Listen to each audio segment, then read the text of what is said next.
Olá, boa noite, amigos e amigas aqui do nosso canal do YouTube. Salve Maria, estamos todos juntos. Hoje é o dia da nossa catequese virtual, né? E hoje vamos falar sobre a imortalidade da alma. Mas antes disso, eu gostaria de convidá-las para que juntos possamos fazer a nossa oração inicial. Senhor, aqui estamos reunidos em Teu nome, desejosos de construir Teu reino.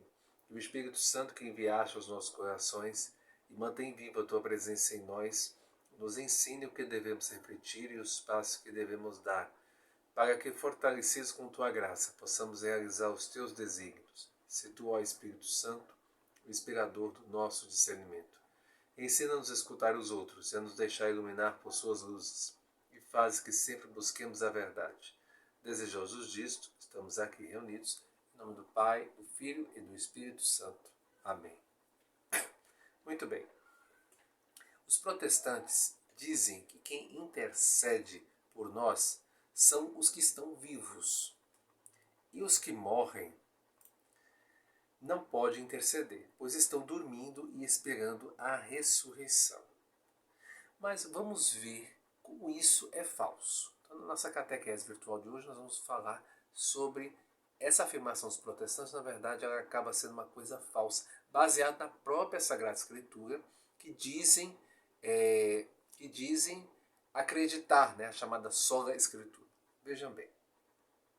De imediato, é bom lembrar que Cristo levou no mesmo instante o bom ladrão, pois ele disse: hoje estarás comigo no paraíso. Se realmente inexistisse uma alma imortal, tal crença seria um forte motivo de distinção do cristianismo para com as outras demais religiões do mundo, né? Todas acreditam na existência desta alma, muito embora o conceito do que vem a ser uma alma possa variar. Esta crença é a mais universal de todas. Como então pode-se explicar que crença tão exclusivamente cristã não conte como o único versículo bíblico que a afirme diretamente? Tal é agravado porque o cristianismo na era apostólica difundiu-se principalmente pelos povos de origem indo-europeia, nos quais a crença numa alma imortal era tão profunda que em torno da mesma é que estes povos se organizavam. Romanos, Coríntios, Efésios, Gálatas, Filipenses, Colossenses, Tessalonicenses, todos são povos em que esta crença era marcante e todos foram agraciados com epístolas paulinas. E em nenhuma dessas epístolas existe a advertência de São Paulo acerca de tão grande heresia. Enfim, esta absoluta falta de um versículo atestando claramente a inexistência de uma alma imortal é bastante significativa, principalmente para alguém que se diz adepto da sola Escritura. Essa doutrina é desmentida por textos bíblicos diretos, simples e devastadores. É na alma que está a vida. É na alma que está a nossa inteligência, a liberdade, a vontade, a memória, a consciência. Tudo isso está na alma. A alma não morre porque ela é espiritual. Vejamos agora um exemplo bíblico, alguns exemplos bíblicos, né? Como por exemplo a aparição de Samuel. Convido você a ler com atenção o trecho bíblico abaixo, que eu vou ler. Retirado do primeiro livro de Samuel, capítulo 28, versículo 7. Nele o rei Saul, querendo saber do futuro, consulta uma necromante, o que era proibido pela Torá. O rei disse aos seus servos: procurai-me uma necromante para que eu a consulte. Há uma em Edor. Respondeu-lhe Saul, disfarçou-se, tomou outras vestes e pôs-se a caminho com 2 homens. Chegaram à noite à casa da mulher. Saul disse-lhe: predize-me o futuro, evocando o morto. Fazei-me vir aquele que eu te designar. Respondeu-lhe a mulher: tu bem sabes o que fez Saul, como expulsou da terra os necromantes e os adivinhos, por que me armas ciladas para matar-me? Saul, porém, jurou-lhe pelo Senhor. Por Deus, disse ele, não te acontecerá mal algum por causa disso. Disse-lhe então a mulher: A quem evocarei? Evoca-me Samuel. E a mulher, tendo visto Samuel, soltou um grande grito. Por que me enganaste? Disse ela ao rei. Tu és Saul, e o rei não temas. Que vês? A mulher. Vejo um Deus que sobe da terra. Qual é o seu aspecto? É um ancião envolto no manto. Saul compreendeu que era Samuel e prostrou-se com o rosto por terra. Samuel disse ao rei: Por que me incomodaste, fazendo-me subir aqui? Estou em grande angústia, disse o rei. Os filisteus atacam-me e Deus se retirou de mim, não me respondendo mais, nem por profetas, nem por sonhos. Chamei-te para que me indiques o que devo fazer. Samuel disse: Por que me consultas? Uma vez que o Senhor se retirou de ti, tornando-se teu adversário. Fez o Senhor como tinha anunciado pela minha boca. Ele tira a realeza de tua mão para dá-la a outro, a Davi. Não obedeceste à voz do Senhor e não fizeste sentir a Amaleque o fogo de sua cólera. Eis porque o Senhor te trata hoje assim. E mais, o Senhor vai entregar Israel juntamente contigo nas mãos dos filisteus. Amanhã tu e teus filhos estareis comigo, e o Senhor entregará aos filisteus o acampamento de Israel. Então, meus irmãos, nesse trecho vemos claramente que a alma do profeta Samuel, que já está morto, volta do Sheol e aparece para o rei Saul. A palavra utilizada pela necromante, traduzida acima por Deus, era utilizada para indicar um ser espiritual, sem corpo físico. Pois bem, este Deus era Samuel, o que indica que, embora seu corpo já tivesse perecido, seu espírito seguia vivo, e que se tratava de um espírito. É evidente que este ser subia da terra. Como se vê nesse trecho da Bíblia Sagrada, diz expressamente que o morto apareceu a Saul. As aparições de Moisés e Elias. 6 dias depois, Jesus tomou consigo Pedro, Tiago e João, seu irmão, e conduziu-os à parte a uma alta montanha. Lá se transfigurou na presença deles. Seu rosto brilhou como o sol, suas vestes tornaram-se resplandecentes de brancura. E eis que apareceram Moisés e Elias conversando com ele. Pedro tomou então a palavra e disse-lhe: Senhor, é bom estarmos aqui. Se queres fazer aqui 3 tendas, farei aqui 3 tendas, uma para ti, uma para Moisés e a outra para Elias. Falava ele ainda quando veio uma nuvem luminosa e os envolveu. E daquela nuvem fez-se ouvir uma voz que dizia: Eis o meu filho muito amado, em quem pus toda a minha afeição. Ouviu?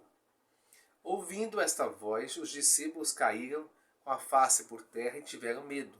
Mas Jesus aproximou-se deles e tocou-os, dizendo: Levantai-vos e não temais. Eles levantaram os olhos e não viram mais ninguém, sendo unicamente Jesus Cristo.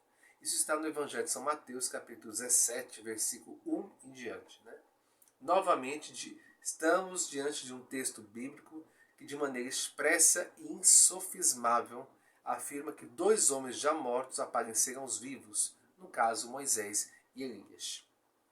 A parábola do pobre Lázaro. Ela foi contada por Jesus e nela o mestre afirma sem qualquer dúvida que existe uma alma imortal e que os mortos não se encontram numa situação de inconsciência. Vamos ver o texto inteiro do Evangelho de São Lucas, capítulo 16, versículo de 19 a 31. Havia um homem rico que se vestia de púrpura e linho finíssimo, e que todos os dias se banqueteava e se regalava. Havia também um mendigo, por nome Lázaro, todo coberto de chagas, que estava deitado à porta do rico. Ele avidamente desejava matar a fome com as migalhas que caíam da mesa do rico. Até os cães iam lamber-lhe as chagas. Ora, aconteceu morrer o mendigo e ser levado pelos anjos ao seio de Abraão. Morreu também o rico e foi sepultado. E estando ele nos tormentos do inferno, levantou os olhos e viu ao longe Abraão e Lázaro no seu seio. Gritou então: Pai Abraão, compadece-te de mim e manda Lázaro que molhe em água a ponta de seu dedo, a fim de me refrescar a língua, pois sou cruelmente atormentado nessas chamas. Abraão, porém, replicou: Filho, lembra-te de que recebeste teus bens em vida, mas Lázaro males, por isso ele agora aqui consolado, mas tu estás em tormento. Além de tudo, há entre nós e vós um grande abismo, de maneira que os que querem passar daqui para vós não podem, nem os de lá passar para cá. O rico disse: Rogo-te então, pai, que mandes Lázaro à casa de meu pai, pois tenho 5 irmãos, para lhes testemunhar, que não aconteça virem também eles para neste lugar de tormentos. Abraão respondeu: Eles lá têm Moisés e os profetas. Ouça-nos.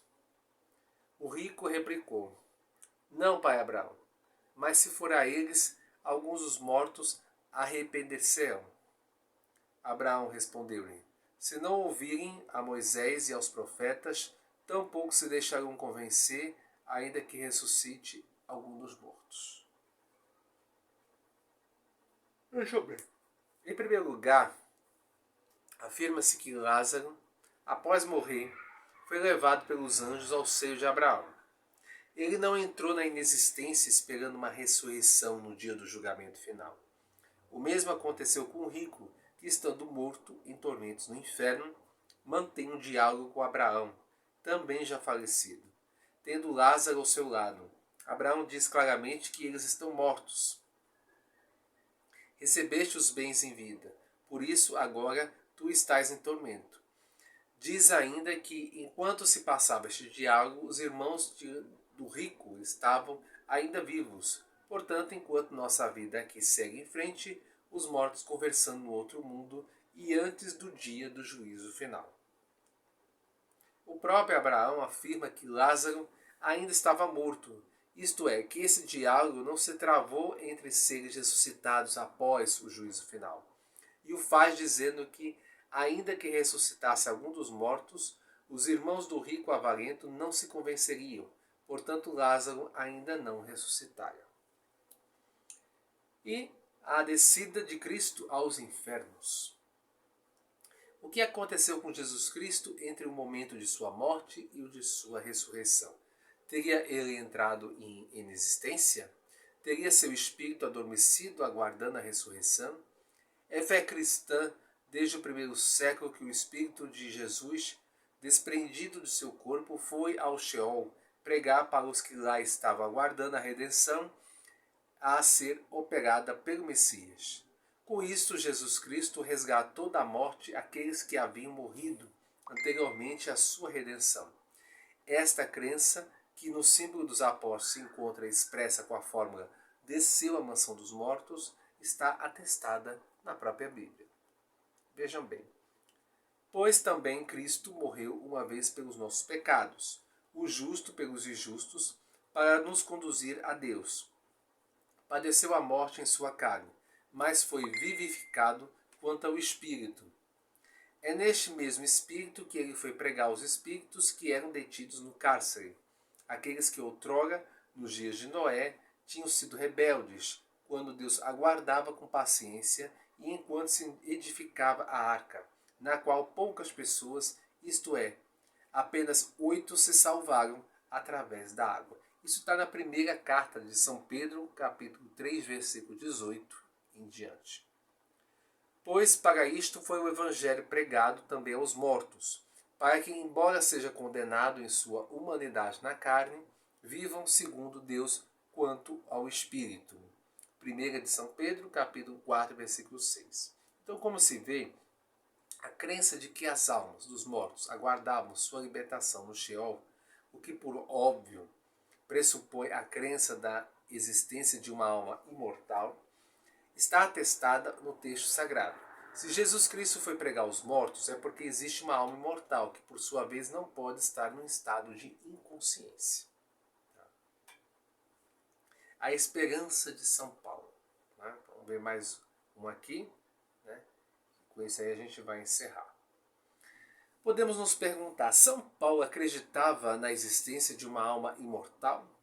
A resposta é afirmativa, havendo pelo menos 2 trechos bíblicos que comprovam isso de forma clara. Sem falar 2 que confirmariam de forma indireta.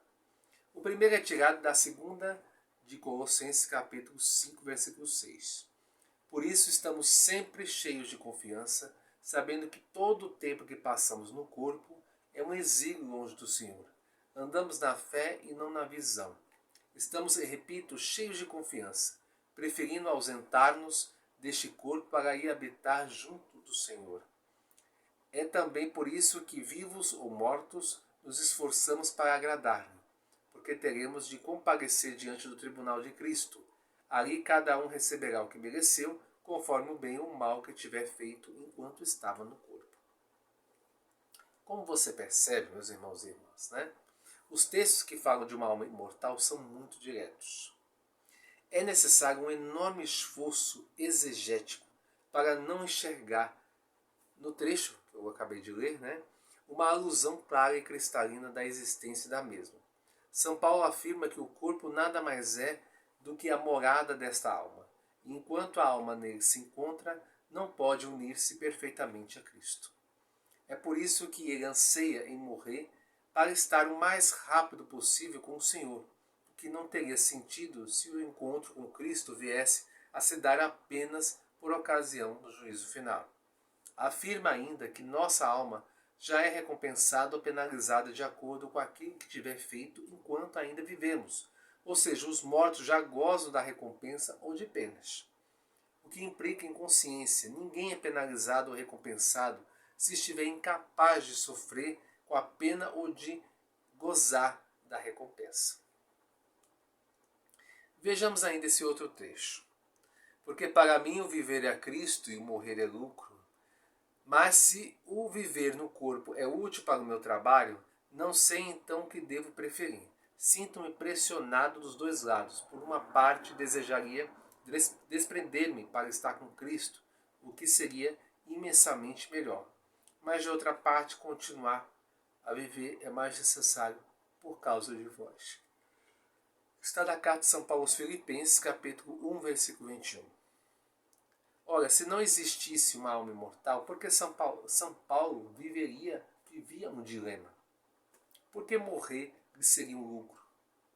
Afinal de contas, morrendo ele entraria na inexistência ou na inconsciência, e seu encontro com o Senhor se daria, quer morresse logo, quer tardasse a morrer. Apenas e tão somente no dia do juízo final. Mais uma evidência de que os mortos em Cristo já morreram, já se encontram na glória de Deus. Vejamos o trecho aqui do livro do Apocalipse, capítulo 7, versículo de 2 a 17. Vi ainda outro anjo subir do oriente, trazia o selo de Deus vivo, e pôs-se a clamar com voz retumbante aos 4 anjos, aos quais fora dado danificar a terra e o mar, dizendo: não danifiqueis a terra, nem o mar, nem as árvores, até que tenhamos assinalado os servos de nosso Deus em suas frontes. Ouvi então o número dos assinalados, 144.000 assinalados, de toda a tribo dos filhos de Israel. Depois disso vi uma grande multidão que ninguém podia contar, de toda a nação, tribo, povo e língua. Conservaram-se em pé diante do trono e diante do Cordeiro, de vestes brancas e palmas na mão, e brandavam em alta voz: a salvação é obra de nosso Deus. Deus está assentado no trono e do Cordeiro, e todos os anjos estavam ao redor do trono, dos anciãos e dos 4 animais. Prostravam-se em face da terra, diante do trono, e adoravam a Deus, dizendo: Amém, louvor e glória, sabedoria e ação de graça, honra, poder e força ao nosso Deus pelos séculos dos séculos. Amém. Então um dos anciãos falou comigo e perguntou-me: esses que estão revestidos de vestes brancas, quem são e de onde vêm? Respondi: Meu senhor, tu sabes. E ele me disse: Estes são os sobreviventes da grande tribulação. Lavaram as suas vestes e as alvejaram no sangue do Cordeiro. Por isso estão diante do trono de Deus e o servem dia e noite no seu templo. Aquele que está sentado no trono se abrigará em sua tenda. Já não terão fome, nem sede, nem o sol ou calor, alguns os abrasará. Porque o Cordeiro que está no meio do trono será o seu pastor e os levará às fontes das águas vivas, e Deus enxugará toda a lágrima de seus olhos. Então, meus irmãos, os sobreviventes da grande tribulação são evidentemente os mártires cristãos. E eles já se encontram no céu diante do trono de Deus, sendo por ele consolados. O episódio acima, que foi lido aqui por mim, se passa muito antes do juízo final, antes que a terra, o mar e as árvores fossem danificados. E, no entanto, mesmo antes desse dia, já existem aqueles que estão no céu, demonstrando o equívoco de alguém que acha que os mortos esperarão até o último dia para serem resgatados da inexistência. Há ainda um outro texto bastante interessante, tirado do Evangelho de São Lucas, que diz assim: Eu vos digo, fazei-vos amigos com o dinheiro de vossa iniquidade, para que no dia em que ela vos faltar, eles vos recebam nos tabernáculos eternos. O entendimento acerca da primeira parte desse versículo parece um tanto controverso, Mas quem são estes amigos? E o que exatamente seja dinheiro e iniquidade? É passível de discussão. Uma antiga interpretação da igreja fala que Jesus nos ensina a gastarmos nosso dinheiro com os pobres, que no céu oração por nós, precedendo-nos lá, eles nos receberiam. Independentemente disso, a segunda parte do versículo, aquela que nos interessa nesse momento, não é controversa. O fato é que podemos ter amigos que nos precederão e nos receberão no céu. Isso seria rigorosamente impossível se, conforme advogam por exemplo, os adventistas, todos entrassem juntos no céu por ocasião da segunda vinda de Cristo. Se todos vão juntos, ninguém recebe ninguém.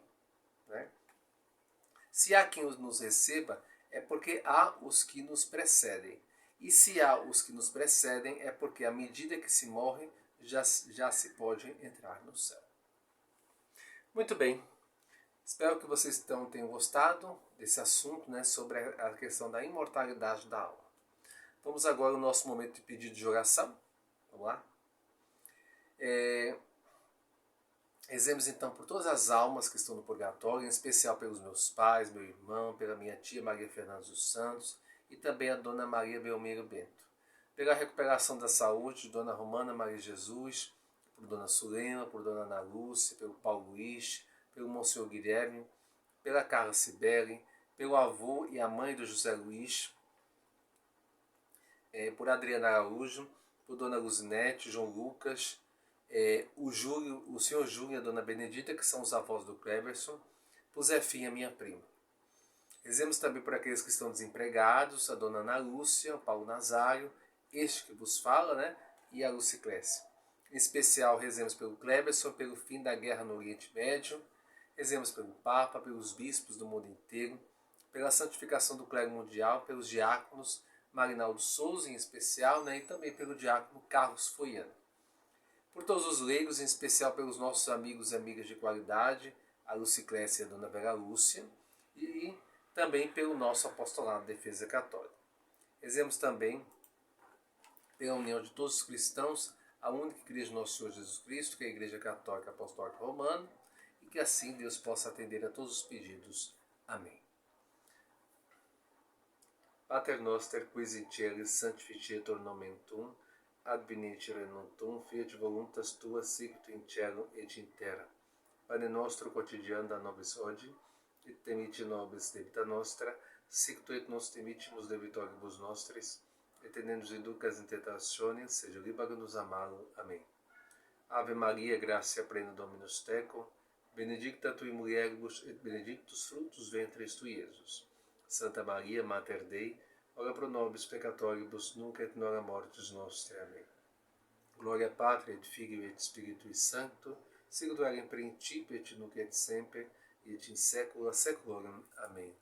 Muito bem, meus irmãos e irmãs, agradeço então a participação de vocês, as curtidas que vocês colocam aqui nos nossos vídeos que são postados, sobretudo aqui no nosso canal do YouTube, tá certo? Espero que vocês tenham gostado. Na próxima semana a gente volta então com a nossa catequese virtual. Fique com Deus, uma santa noite, salve Maria.